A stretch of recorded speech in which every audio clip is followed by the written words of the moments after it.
Hello दोस्तों, कैसे हो आप सभी। आज मैं आपके लिए कहानी लेकर आई हूँ बेवकूफ़ बुढ़िया। रुक्मणी जी घर में अकेली रहती थी। उनके अपने कोई बच्चे नहीं थे। पहले वह और उनके पति साथ रहते थे। 2 महीने पहले उनके पति चल बसे। अब उनका अकेले घर में दिल नहीं लगता था, तो उनकी सहेली ने कहा, रुक्मणी तुम ऐसा करो, मकान का ऊपर वाला हिस्सा किराए पर दे दो। इससे तुम्हारी आमदनी भी हो जाएगी और किराएदार रहने से तुम्हारा मन भी लग जाएगा। उन्हें अपनी सहेली की बात सही लगती है और वह पड़ोस में कह देती हैं, अगर कोई किराए के लिए पूछे तो बता देना। एक हफ्ते बाद और पड़ोस में रहने वाली लता एक नवयुवक को लेकर आती है। आंटी जी, यह मेरी भाभी के भाई लगते हैं, इन्हें रहने के लिए जगह चाहिए। तो रुक्मणी जी अपनी जगह दिखा देती हैं। उन्हें पसंद आ जाती है, किराया भी उनके बजट में था। 2 दिन के बाद आने की कहकर चले जाते हैं। 2 दिन बाद वह युवक अपनी पत्नी अनीता और 1.5 वर्षीय बेटी कुहू के साथ अपना सामान लेकर आ जाता है।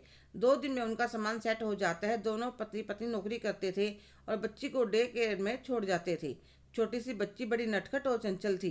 कभी कभी रुक्मणी जी के पास आकर भी अम्मा अम्मा करने लगी थी। ज़्यादा उसे बोलना नहीं आता था। अब रुक्मणी जी को वह भी बहुत प्यारी लगने लगी। एक दिन अंकुश अंकित अनीता को अपने एक दोस्त को देखने के लिए अस्पताल जाना था। तो वे दोनों सोच रहे थे कुहू को साथ में लेकर कैसे जाएं। अनीता कहने लगी, एक बार रुक्मणी आंटी से बात करके देखती हूँ। वह नीचे जाकर कहते, आंटी जी हमें किसी का हालचाल पूछने के लिए जाना है। आप थोड़ी देर के लिए कुहू को देख लोगी। ऐसी जगह बच्चों को लेकर जाना सेफ नहीं रहता। तो वह खुशी खुशी हाँ कर देती हैं। उस दिन के बाद से तो अनीता का हर रविवार का काम हो जाता है कुहू को रुक्मणी जी के पास छोड़कर जाने का। कभी फिल्म देखने जा रहे हैं, कभी शॉपिंग करने जा रहे हैं, और उनको उनके पास छोड़ जाती। वह उसको खिलाती पिलाती, उसका ध्यान रखती। पर रुक्मणी जी को कोई शिकायत नहीं थी। वह अपनी पूरी उम्र की ममता उस बच्ची पर लुटाती। कभी कभी तो कुछ बनाती तो अंकुश अनीता को भी खाने के लिए दे देती। ऐसे ही कई महीने आराम से निकल जाते हैं। अब तो उन्हें देखकर कोई कह नहीं सकता था कि रुक्मणी जी के किराएदार हैं। कोई कहीं बैठो, कहीं खाओ पियो, कोई मनाही नहीं थी। रुक्मणी जी ने एक दिन सरसों का साग मक्का की रोटी बनाई थी, तो सोचा थोड़ी सी बच्चों के लिए भी ऊपर दे देती हूँ।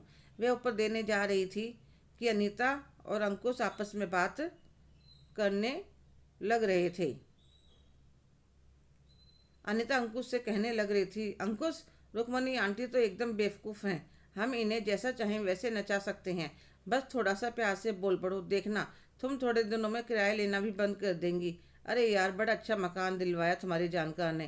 कहीं आओ जाओ, घूमो फिरो, कुहू की भी चिंता नहीं रहती।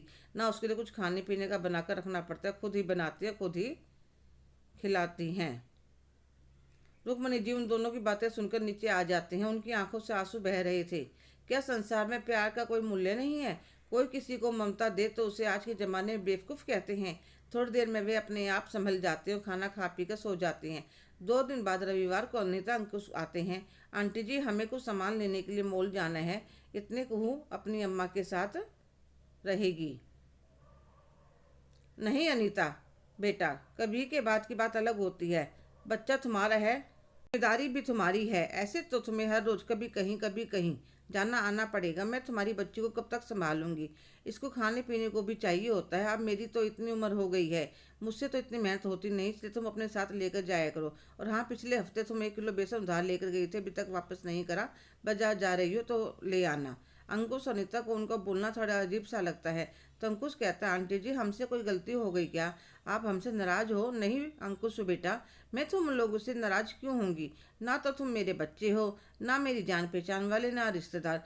तुम किराएदार हो, किराएदार किराया देते हो, रहते हो। तो तुमसे नाराज होने वाली कोई बात ही नहीं है।